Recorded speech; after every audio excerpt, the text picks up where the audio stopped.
Ganito ka ba pag bumibili ng preno? Sasabihin mo, boss, ano yung pinakamura yung brake shoe dyan? Ano yung pinakamura yung brake pad dyan?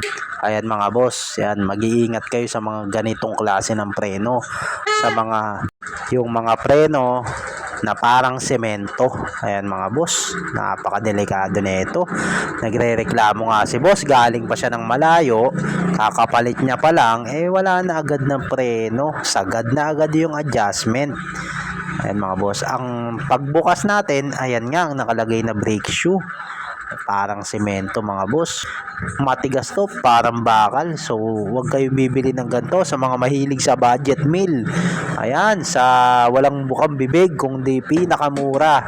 Ayan, pag pinakamura, madodoble yung gastos nyo. Bakit? Kakabili nyo lang tas hindi kayo masisiyahan. Delikado pa. Pag preno ang pinag-uusapan, mga boss, huwag nyo titipirin ang sarili nyo kasi buhay ang nakasalalay.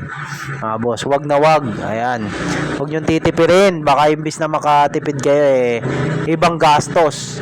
Mga boss, wag naman sana, pero pag usapang preno, yan nagmumula yung mga aksidente. Ayan, tingnan nyo naman yung pagkakaiba mga boss. Ito yung ibibigay natin sa kanya, magandang klase ng preno. Mas mahal siya, pero mas safe ka naman dito at mas makapit to mga boss, kumpara naman sa mga low class na brake shoe.